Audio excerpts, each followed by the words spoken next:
Hello friend, जय हिंद। आप सभी का फिर से हमारी इस यूट्यूब चैनल पर स्वागत है। तो आज का हमारा ये बिहार दरोगा का प्रीवियस सर जो सेट चलाया जा रहा है इस यूट्यूब प्लेटफॉर्म पर, तो आज का हमारा 15 नंबर का क्लास है। ठीक है, तो चलते हैं आज के प्रश्नों को देखते हैं और साथ ही साथ आपको इसमें करंट अफेयर्स का भी श्रृंखला मिलने वाला है। ठीक है, तो आप लोग वीडियो में बने रहिए। ठीक है, चलते हैं अगला क्वेश्चन देखते हैं क्या है। अगला क्वेश्चन कर रहा है, भारत के महान्यायवादी की नियुक्ति कौन करता है? महान्यायवादी की नियुक्ति कौन करता है? महान्यायवादी, यहाँ उपराष्ट्रपति कर दीजिए। ठीक है, उपराष्ट्रपति, उपराष्ट्रपति। और उपराष्ट्रपति, राष्ट्रपति, मुख्य न्यायाधीश या संसद? बताइए कि महान्यायवादी की नियुक्ति कौन करता है। महान्यायवादी की अगर बात करें तो ये अटॉर्नी जनरल ऑफ इंडिया कहलाता है। प्रथम विधि अधिकारी कहलाता है। विधि अधिकारी जो राष्ट्रपति किसी विधि के विषय पर इससे सलाह लेता है। किससे? महान्यायवादी से। तो इस महान्यायवादी की नियुक्ति किसके द्वारा किया जाता है? तो ये किया जाता है आपको राष्ट्रपति के द्वारा। राष्ट्रपति के द्वारा किया जाता है। किसके द्वारा? राष्ट्रपति के द्वारा। अगर बात करें महान्यायवादी की, तो महान्यायवादी की नियुक्ति जो संबंधित है किससे है? अनुच्छेद अगर पूछे कि नियुक्ति किस अनुच्छेद से संबंधित है तो 76 से है। 76 महान्यायवादी की नियुक्ति किससे संबंधित है? तो 76। महान्यायवादी के बारे में कहा जाता है कि ये जो महान्यायवादी है यह संसद के सदस्य नहीं होते हैं। संसद का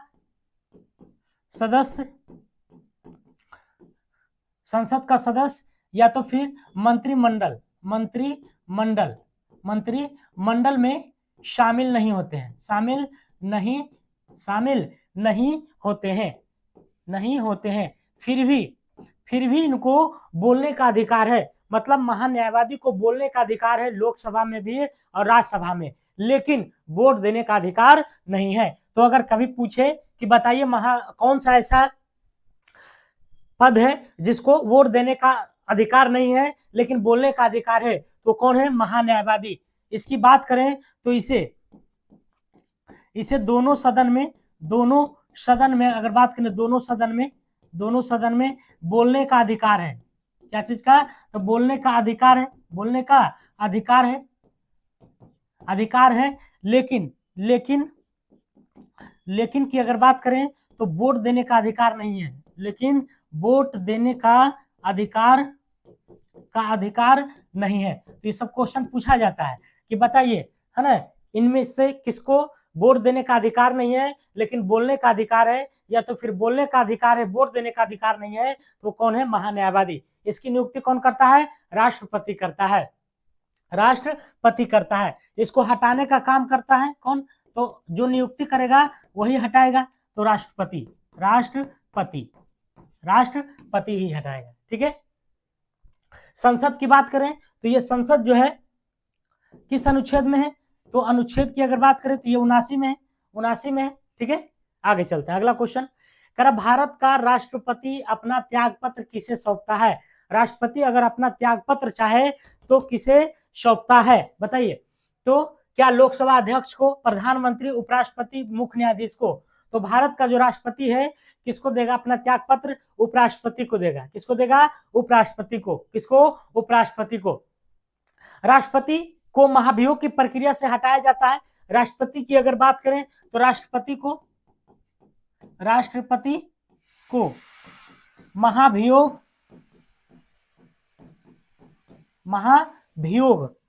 महाभियोग की प्रक्रिया से हटाया जाता है। कैसे हटाया जाता है? तो महाभियोग लगाकर। अगर पूछे कि राष्ट्रपति को कैसे हटाइएगा, तो महाभियोग लगाकर। राष्ट्रपति को हटाने से पहले इन्हें जो है राष्ट्रपति को हटाने से पहले इनको 14 दिन पहले सूचना देना पड़ता है। कितना दिन से पहले? 14 दिन पहले सूचना देना पड़ता है। ठीक है, ऐसे नहीं कि डायरेक्ट गए और महाभियोग की प्रक्रिया पेश कर दिए, नहीं। इनको पहले 14 दिन के पहले। किस स्थिति में इनको हटाया जाता है राष्ट्रपति को? तो राष्ट्रपति को अगर बात करें तो राष्ट्रपति को संविधान के संविधान के उल्लंघन, संविधान के उल्लंघन करने पर,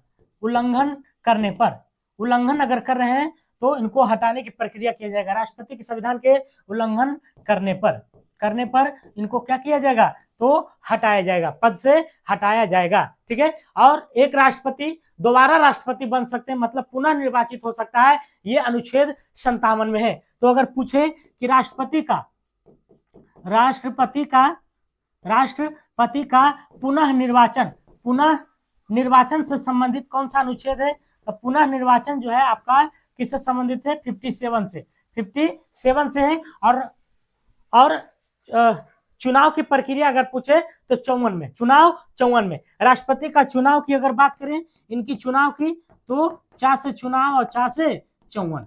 ठीक है, तो ये दोनों पॉइंट को याद रखना है। ठीक है, तो भारत का राष्ट्रपति अपना त्याग पत्र किसको देगा, उपराष्ट्रपति को। राष्ट्रपति के महाभियोग की प्रक्रिया से हटाया जाता है, कैसे, तो 14 दिन पहले सूचना देने पर। राष्ट्रपति को काहे हटाइएगा, तो संविधान के उल्लंघन करेंगे तब। राष्ट्रपति पुनः निर्वाचित हो सकते हैं उसी पद पर, जैसे लगातार। तो ये पुनः निर्वाचन की जो प्रक्रिया है 57 में है, और इनका जो चुनाव की प्रक्रिया है 54 में है। ठीक है, आगे बढ़ते हैं।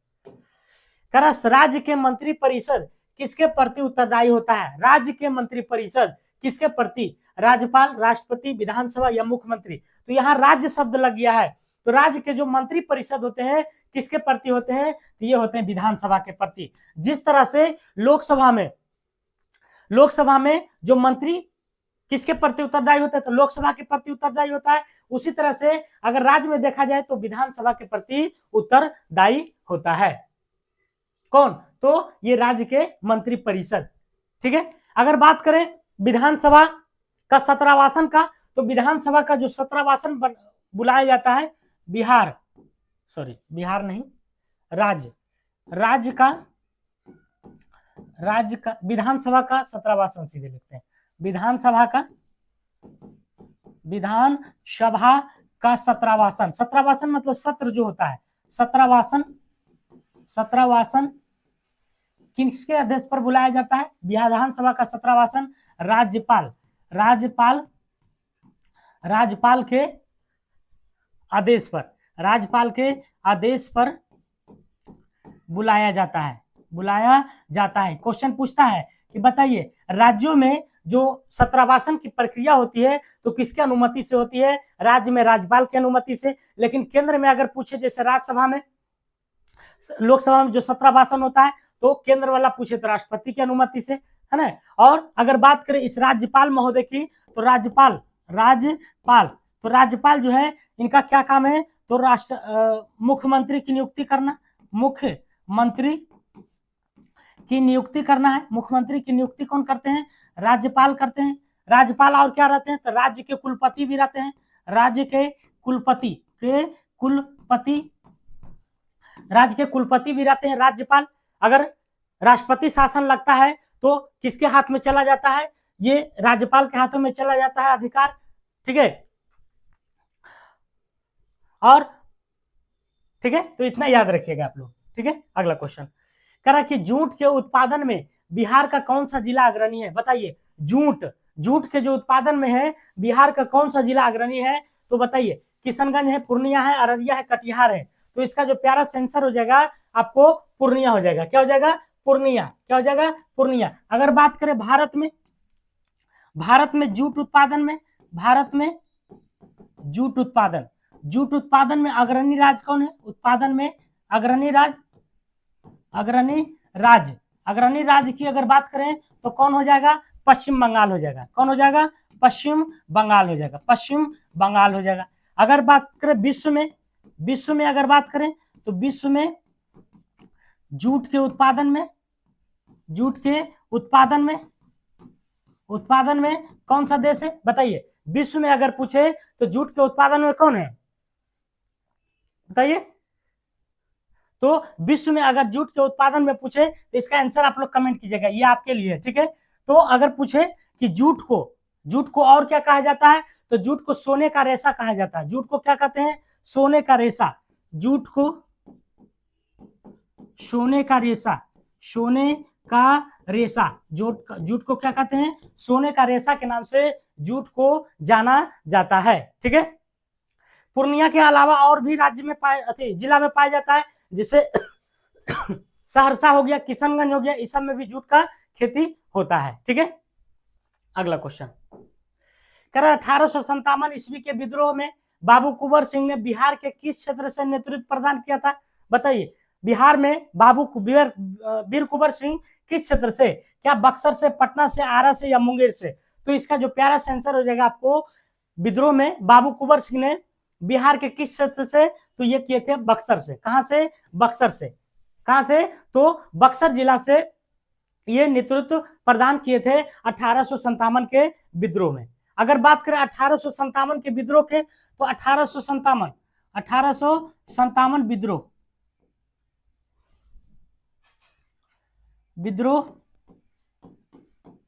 विद्रोह की अगर बात करें तो ये ऑफिशियली तरीका से कब हुआ था? 10 मई 1857। ये क्वेश्चन पूछता है कि बताइए डेट के साथ 57 का विद्रोह कब से शुरू हुआ, तो 10 मई वाला डेट याद रखना, 10 मई 1857 से। अब इसमें नेतृत्वकर्ता पूछता है कि जैसे दिल्ली से नेतृत्व किसने किया था? दिल्ली से, तो दिल्ली से नेतृत्वकर्ता, दिल्ली से नेतृत्व की अगर बात करें, नेतृत्व, तो दिल्ली से किसने किया था? बहादुर शाह जफर ने, बहादुर शाह जफर ने किया था। अगर बात करें झांसी से किसने किया था? झांसी से, तो झांसी से जो किया था वो क्या है? तो रानी लक्ष्मीबाई थी, रानी लक्ष्मीबाई थी, झांसी से रानी लक्ष्मीबाई। अगर बात करें लखनऊ से, तो लखनऊ से किसने किया था? लखनऊ से, तो लखनऊ से अगर बात करें तो बेगम हजरत महल, लखनऊ से किसने किया था? बेगम हजरत महल। अगर फतेहपुर से अगर देखा जाए तो फतेहपुर से किसने किया था? फतेहपुर से इसका जो नेतृत्व किया था अजीमुल्लाह ने किया था। किसने किया था? अजीमुल्लाह ने। फतेहपुर से किसने किया था? अजीमुल्लाह ने किया था। और झांसी से मैंने बता ही दिया, तो ये सब जो है इतना आपको याद रखना है कि कौन से स्थान से कौन किए थे। अगर बात करें कानपुर से, तो कानपुर से जो है एक छूट रहा था, कानपुर से किसने किया था? तो कानपुर से अगर पूछे तो नाना साहेब। कौन है? नाना साहेब है। ठीक है, नाना साहेब हो जाएंगे। एक बार रिपीट कीजिएगा कि 57 के विद्रोह में बाबू कुंवर सिंह ने बिहार के किस क्षेत्र में नेतृत्व प्रदान किया था? बक्सर से। कहां से? बक्सर से। 57 के विद्रोह कब हुआ था? 10 मई 1857 को। दिल्ली से नेतृत्व किसने किया था? बहादुर शाह जफर। झांसी से रानी लक्ष्मीबाई, लखनऊ से बेगम हजरत महल, और फतेहपुर से अजीमुल्लाह ने, और कानपुर से नाना साहेब ने। ठीक है, अगला चलते हैं। करा बिहार के कितने क्षेत्रों पर कृषि का कार्य होता है? बिहार के कई प्रतिशत क्षेत्रों पर कृषि का कार्य किया जाता है? बताइए कितना प्रतिशत? 80%, 86%, 60%, 65%। तो बिहार के कितने क्षेत्रों पर कृषि से संबंधित काम किया जाता है? तो ये किया जाता है आपको 60%। कितना? लगभग जो है 60% कृषि का कार्य बिहार के क्षेत्रों में किया जाता है। अगला क्वेश्चन करा भारत के महान्यायवादी को कौन हटा सकता है? अभी मैंने कुछ देर पहले बताया था कि महान्यायवादी को हटाने वाली जो कौन है? बताइए, राष्ट्रपति हैं, राज्यपाल हैं, मुख्य न्यायाधीश है, लोकसभा अध्यक्ष है। बताइए कौन हटा सकते हैं? तो इसको हटाने की जो प्रक्रिया है किसके द्वारा? तो राष्ट्रपति महोदय के द्वारा हटाया जाता है, क्योंकि नियुक्ति भी कौन करते हैं? राष्ट्रपति करते हैं। और ये जो महान्यायवादी है ये किस अनुच्छेद से संबंधित है? तो अनुच्छेद की अगर बात करें तो 76 से, अनुच्छेद 76 से संबंधित है। महान्यायवादी की बात करें तो ये राष्ट्रपति के प्रसाद पर्यत है ना रहते हैं। प्रसाद पर्यत का मतलब क्या हुआ कि राष्ट्रपति जब तक चाहे जब तक महान्यायवादी रहा जाता है ना, जब नहीं चाहेंगे तो उसको पद से हटा दिया जाएगा। ठीक है, और ये महान्यायवादी जो है क्या होते हैं? तो विधि अधिकारी होते हैं, भारत के विधि अधिकारी जिसको क्या कहते हैं? बताइए, अटॉर्नी जनरल कहते हैं। अगला क्वेश्चन कह रहा बिहार में 2011 के अनुसार साक्षरता दर क्या है? बिहार में साक्षरता दर 2011 के बारे में पूछ रहा है। कई प्रतिशत है? 46.65, 45, 47 या 61.80%। तो बिहार में जो साक्षरता दर है जो कि सबसे कम है और कितना है तो 61 दशमलव कितना है 80%। 61.80% बिहार की साक्षरता दर है। कितना है 61.80%।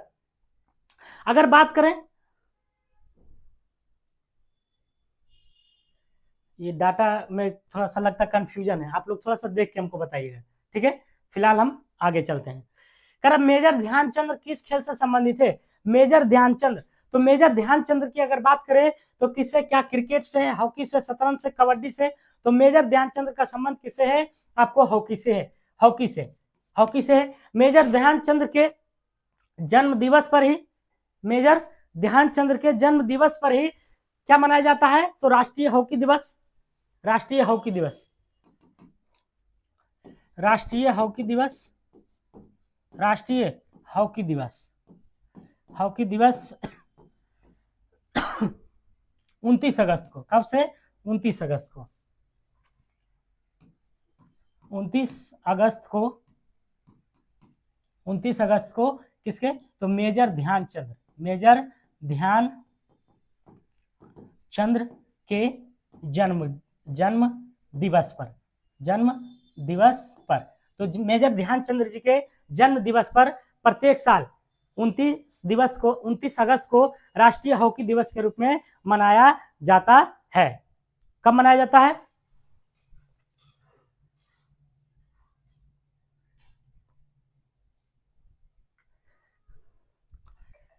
ठीक है। अगला, अगर देखा जाए क्रिकेट के महानतम खिलाड़ी कौन है? तो क्रिकेट के महानतम खिलाड़ी, क्रिकेट के महान खिलाड़ी जो है कौन है?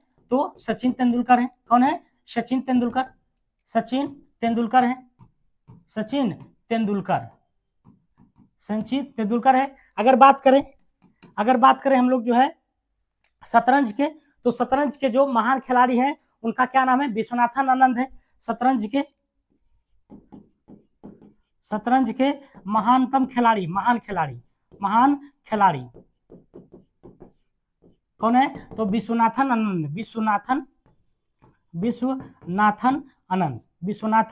आनंद, ठीक है, विश्वनाथन आनंद है। अगला क्वेश्चन, करा शेरशाह के बचपन का नाम क्या था? बताइए। शेरशाह जो हमारे बिहार से संबंध रखते थे, तो शेरशाह का जो बचपन नाम है, क्या फरीद है, सलीम है, रहीम है, मुरीद है? तो शेरशाह के बचपन के नाम की अगर बात करें तो क्या है? बताइए। ये जो था आपको फरीद था। क्या था? फरीद था। शेरशाह के बचपन का नाम क्या था? फरीद था। अगर बात करें फरीद की, तो फरीद ने जो क्या किया था, एक ही बार में जो है शेर की हत्या कर दिया था, इसीलिए इसका नाम क्या रखा गया था? शेर खां रखा गया था। फरीद ने एक ही बार में शेर को हत्या कर दिया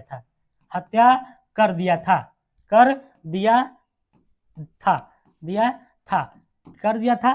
तो एक ही बार में जो हत्या किया था, तो बहार खां लोहानी ने इसको शेर खां की उपाधि दिया था, इसलिए इन्हें बहार खां लोहानी ने फरीद को क्या चीज का उपाधि मिला था? तो शेर खां की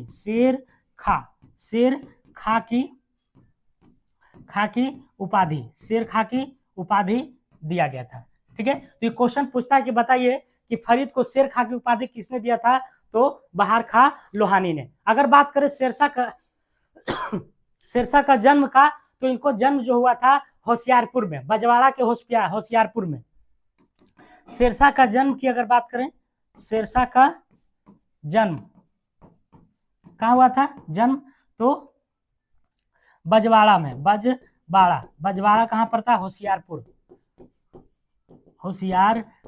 तो बजवाड़ा होशियारपुर में शेरशाह का जन्म हुआ था। शेरशाह का जन्म कहाँ हुआ था? बजवाड़ा होशियारपुर में। ठीक है। और शेरशाह सूरी ने सूरी वंश की स्थापना किया था, शेरशाह सूरी ने। ठीक है। अगला क्वेश्चन, करा भारतीय राष्ट्रीय कांग्रेस की स्थापना कब हुआ था? बताइए कब हुआ था? तो 1875, 1895, 1885, 1785। तो भारतीय राष्ट्रीय कांग्रेस की स्थापना जो हुआ था 1885। कब? 1800 तो 28 दिसंबर 1885 को भारतीय राष्ट्रीय कांग्रेस की स्थापना हुआ था। अगर बात करें आईएनसी की, इसी को कहते हैं भारतीय राष्ट्रीय कांग्रेस। तो आईएनसी की स्थापना की अगर बात करें तो किसने किया था? एओ ह्यूम ने। एओ ह्यूम ने किया था। एओ ह्यूम ने किया था। आईएनसी की स्थापना कब किया था? तो 28 दिसंबर 1885 को। इसकी प्रथम अध्यक्ष, इसकी जो प्रथम अधिवेशन हुआ था, प्रथम अधिवेशन की अगर बात करें तो प्रथम अधिवेशन जो है कब हुआ, कहाँ हुआ था? बंबई में। बंबई के तेजपाल संस्कृत महाविद्यालय में। तो यहां से क्वेश्चन आ जाता है, ठीक है। अगर बात करें पहली अधिवेशन में कितने लोग भाग लिए थे पहली अधिवेशन में? तो पहली अधिवेशन की अगर बात करें तो पहली अधिवेशन में 72 प्रतिनिधि, किसने? 72 प्रतिनिधि ने भाग लिया था। कितने? 72 प्रतिनिधि ने भाग लिया था, ठीक है। और इस कांग्रेस की, जो भारतीय राष्ट्रीय कांग्रेस की स्थापना हुआ था, इसको सुरक्षा बाल्ब का सिद्धांत दिया था। किसने? बताइए, किसने दिया था? सुरक्षा बाल्ब का सिद्धांत की बात करें तो आईएनसी की स्थापना, इसकी स्थापना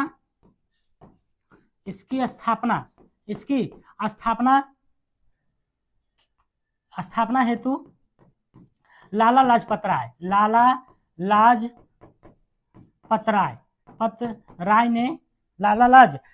ने क्या कहा था? तो सुरक्षा, इसकी स्थापना हेतु लाला लाजपत राय ने इसे सुरक्षा बाल्ब सिद्धांत की संज्ञा दिया गया था। किसने? तो लाला लाज दिया था, ठीक है। तो सुरक्षा बाल्ब का पूछता है क्वेश्चन कि बताइए भारतीय राष्ट्रीय कांग्रेस की स्थापना के समय सुरक्षा बाल्ब का सिद्धांत किसने कहा था? तो लाला लाजपत राय ने। इनका कहने का मतलब ये हुआ था कि अपने आप में आईएनसी जो स्थापना हुआ है वो एक तरह से उसका क्या है? सुरक्षित स्थान है। मतलब इधर उधर भड़केगा लोग नहीं, एक जगह आकर के मीटिंग करेंगे और वहीं पर इन लोग के जो है बरगलाएंगे। तो लाला लाजपत राय ने इसको क्या कहा था? सुरक्षा बाल्ब का सिद्धांत दिया था। ठीक है। और क्या कहा था कि कांग्रेस की स्थापना जो है लॉर्ड डफरिन की मस्तिष्क का एक उपज है। डफरिन को क्यों कहा था? क्योंकि जब आईएनसी की स्थापना हुआ था तो उस समय जो गवर्नर था लॉर्ड डफरिन था। इस समय गवर्नर की अगर बात करें तो कौन था? लॉर्ड डफरिन कौन था? Lord Dufferin. और लाला लाजपत राय ने इसी डफरिन को क्या कहा था कि कांग्रेस की जो स्थापना हुआ है ये डफरिन की उपज है। डफरिन की मस्तिष्क का क्या है? तो उपज है। अगला क्वेश्चन कह रहा व्यक्तिगत सिद्धांत कौन संबंधित है? बताइए, व्यक्तिगत का सिद्धांत से संबंधित है तो लॉर्ड कैनिंग है, लॉर्ड कॉर्नवालिस है, लॉर्ड मिंटो है, लॉर्ड डलहौजी है। बताइए कौन है? तो इसका जो आंसर हो जाएगा आपको क्या हो जाएगा? लॉर्ड डलहौजी हो जाएगा। लॉर्ड डलहौजी। व्यक्तिगत का सिद्धांत कहिए या राज हड़प नीति कहिए। राज हड़प नीति। तो इस हड़प नीति के तहत सबसे पहले किसको मिलाया था? सबसे पहले की अगर बात करें तो सबसे पहले किसको मिलाया था? सतारा को। सबसे पहले सतारा को कब? तो 1848 में, 1848 ईस्वी में, ठीक है। और अगर बात करें दूसरी बार में तो अवध को, है ना। दूसरी बार किसको? तो हड़प अवध को दूसरी बार अवध को 1854 ईस्वी में। 1854 में किसके आधार पर? तो कुशासन के आधार पर। कुशासन के आधार पर मिलाया, है ना। किसको? तो पूछता है कि सतारा को कब? 1848 में। अवध को कब? तो 1854 लिखा गया, क्या 56 होगा, ठीक है, यहाँ 56 होगा। 1856 में कुशासन के आधार पर अवध को मिला लिया गया था, ठीक है। अगर बात करें इस हड़प नीति को समाप्त करने वाला कौन था? इसको समाप्त, तो समाप्त जो करना था किसके द्वारा? लॉर्ड कैनिंग के द्वारा, लॉर्ड कैनिंग के द्वारा, लॉर्ड कैनिंग द्वारा। ठीक है, आगे चले, अगला क्वेश्चन। करा भारत का प्रथम वायसराय कौन था? बताइए, भारत का प्रथम viceroy. Warren Hastings, William Bentinck, Lord Canning, Lord Dalhousie. तो प्रथम जो वायसराय था आपको लॉर्ड कैनिंग था। लॉर्ड कैनिंग जो है क्या थे? तो अंतिम गवर्नर जनरल, अंतिम वारेन हेस्टिंग्स, लॉर्ड कैनिंग की अगर बात करें तो लॉर्ड कैनिंग अंतिम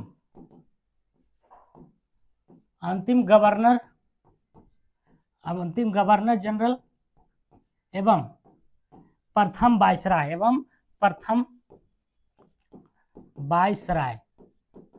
वायसराय थे। तो अंतिम गवर्नर जनरल और प्रथम वायसराय अगर पूछे तो कौन थे? लॉर्ड कैनिंग, है ना। ये लॉर्ड कैनिंग की अगर बात करें तो ये जो लॉर्ड कैनिंग है 1857 के विद्रोह, 1857 विद्रोह के समय क्या थे? तो वायसराय थे, वायसराय थे। तो ये लॉर्ड कैनिंग के अवधि काल में ये सबसे बड़ी उपलब्धि था कि 1857 के विद्रोह के समय वायसराय कौन थे? तो लॉर्ड कैनिंग थे। ठीक है, आगे चलते हैं। कह रहा कि ट्राई ब्रेकर शब्द किस खेल से संबंधित है? ट्राई ब्रेकर, तो ट्राई ब्रेकर जो संबंधित है किस खेल से? टेनिस से, फुटबॉल से, हॉकी से, या बी और सी दो, या तो फिर बी और सी दोनों, मतलब ये और ये दोनों। तो ट्राई ब्रेकर का जो संबंध है एक्चुअली में ये दोनों से संबंधित है, इसलिए आंसर क्या हो जाएगा? डी हो जाएगा। फुटबॉल और हॉकी से संबंधित है। अगला क्वेश्चन, करा प्राचीन नालंदा विश्वविद्यालय के संस्थापक कौन है? तो प्राचीन काल का जो नालंदा विश्वविद्यालय है उसका संस्थापक कौन है? कुमारगुप्त प्रथम है। कौन है? कुमारगुप्त प्रथम है। अगर बात करें विक्रमशिला विश्वविद्यालय की स्थापना किसने किया था? तो धर्मपाल ने। विक्रमशिला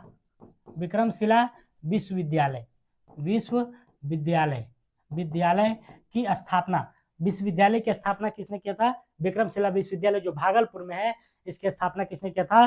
धर्मपाल ने।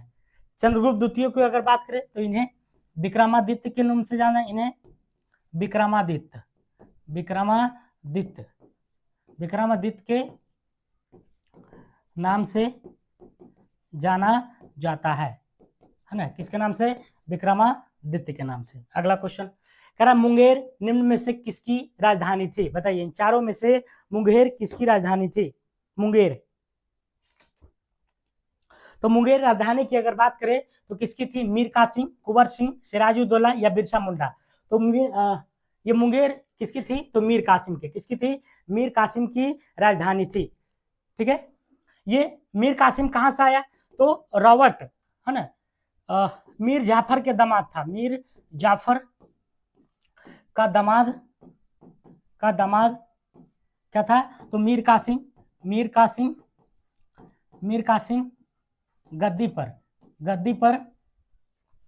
गद्दी पर 1760 ईस्वी में लॉर्ड वेलेस्ली के द्वारा, सॉरी किसके द्वारा? तो रॉबर्ट क्लाइव के द्वारा, रॉबर्ट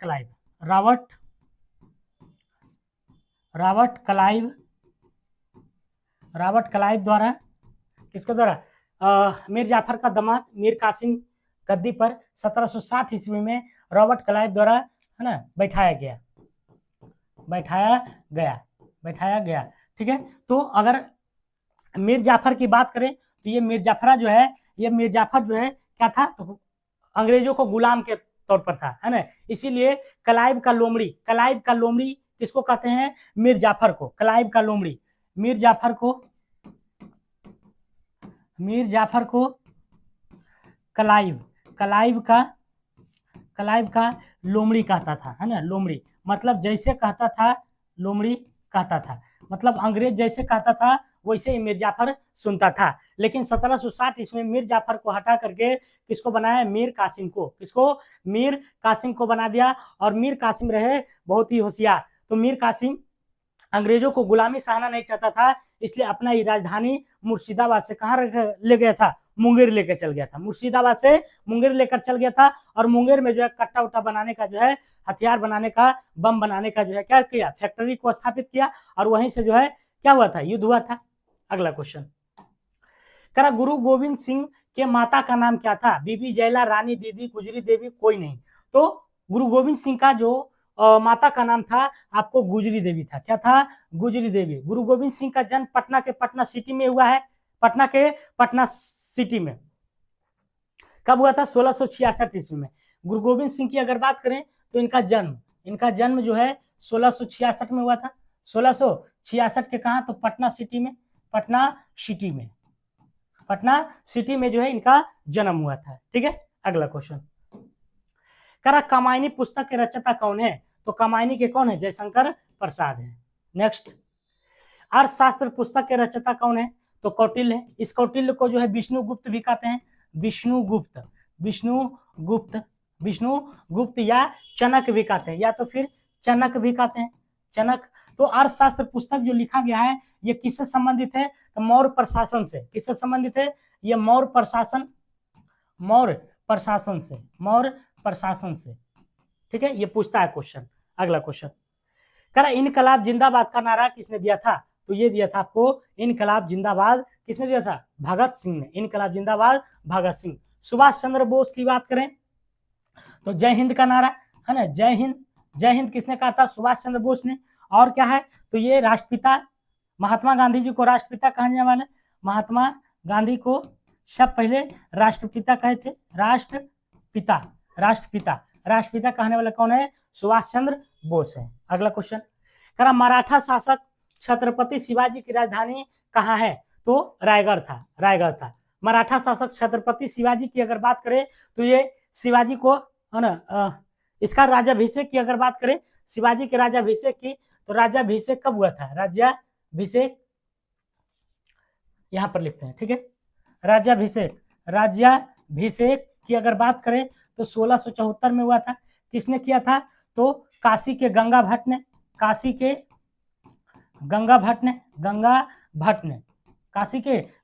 ने। इनका जन्म की अगर बात करें तो 1627 में हुआ था, जन्म हुआ था। क्या होता है, जन्म। अगर मृत्यु की बात करें कब हुआ था, तो 1680 ईस्वी में, 1680 ईस्वी में। ठीक है, 1680 ईस्वी में। अगला क्वेश्चन, करा सौर सेल बनाने में प्रयोग किया जाता है क्या, तो किसका प्रयोग करते हैं, सिलिकॉन का। अगला क्वेश्चन, करा पेले किस खेल से संबंधित है, तो ये जो है आपको किससे है, पेले फुटबॉल से। पेले एक ब्राजील के खिलाड़ी था। पेले कहाँ का था, ब्राजीलियन खिलाड़ी था, और ब्राजीलियन के सरकार ने पेले को राष्ट्रीय खजाना घोषित किया था। ठीक है, अगला क्वेश्चन, हिप्पोकैम्पस किस ग्रह का चंद्रमा है, बताइए, तो किसका है, ये आपको नेपच्यून का है। किसका है, नेपच्यून का। अगला क्वेश्चन, करा रंगनाथिट्टू पक्षी अभ्यारण्य कहाँ है, केरल, कर्नाटक, तमिलनाडु, आंध्र प्रदेश। तो रंगनाथिट्टू पक्षी अभ्यारण्य है कहाँ है, तो ये कर्नाटक में है। ठीक है, अगला क्वेश्चन, करा मनुष्य के शरीर के किस ग्रंथि से वृद्धि हार्मोन स्रावित होता है, कौन सी ग्रंथि से वृद्धि हार्मोन स्रावित होता है, तो ये है आपको पीयूष ग्रंथि।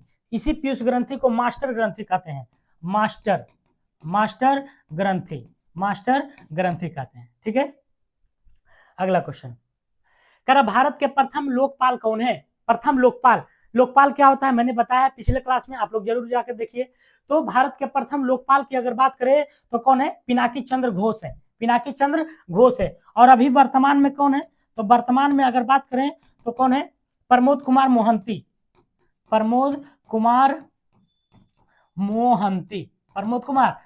है। ठीक है, अगला क्वेश्चन, करा वार्षिक वैश्विक प्रतिस्पर्धा सूचकांक किसके द्वारा जारी किया जाता है, तो वार्षिक वैश्विक प्रतिस्पर्धा सूचकांक किसके द्वारा, तो विश्व आर्थिक किसके द्वारा जारी किया जाता है, बताइए, विश्व आर्थिक मंच के द्वारा। किसके द्वारा, विश्व आर्थिक मंच के द्वारा। ठीक है, तो आज थोड़ा सा डिस्कशन में थोड़ा सा कंजूसी कर रहे हैं लास्ट में, तो कल से फिर आपको मिलेगा। ठीक है, कुछ कारण है। अगला क्वेश्चन, करा उद्देशिका में समाजवादी एवं धर्मनिरपेक्ष शब्द को जोड़ा गया था, कईवें संविधान संशोधन के तहत, बताइए, तो क्या 41 में, 44 में, 46 में, 42 में। तो उद्देशिका में मात्र और मात्र एक बार संशोधन हुआ है, और वो उसमें जो है अखंडता समाजवादी, धर्मनिरपेक्ष और अखंडता शब्द को जोड़ा गया है तो 42वें संविधान संशोधन के तहत। कब हुआ था? तो 1976 में, 1976 में। अगला क्वेश्चन, करा गांधी सोलर पार्क कहाँ स्थित है?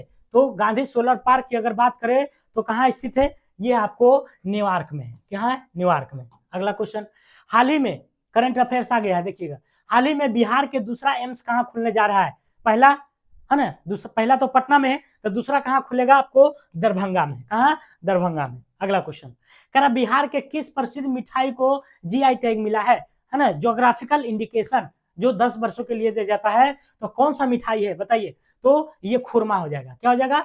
खुरमा के अलावा देखा जाए तो बालूशाही और तिलकुट, खुरमा, बालूशाही और तिलकुट, ये तीनों मिठाई को बिहार के जीआई टैग मिला है। अगला क्वेश्चन, हाल ही में नीति आयोग की रिपोर्ट के अनुसार बिहार के किस जिले को शिक्षा में प्रथम स्थान मिला है? बताइए किसका? शेखपुरा, लखीसराय, मुंगेर और जहानाबाद। तो नीति आयोग की रिपोर्ट में ये शेखपुरा जिला जो है इसको प्रथम स्थान मिला है शिक्षा के क्षेत्र में। ठीक है। अगला क्वेश्चन, और अगर झारखंड में देखा जाए तो झारखंड में एक गोंडा है, उसको मिला है। करा लोकसभा में पेश किए गए विधेयक में इंडियन एविडेंस एक्ट को खत्म करके किस संहिता को लागू करने का प्रावधान किया गया है? तो बताइए किस संहिता को पेश किया गया है?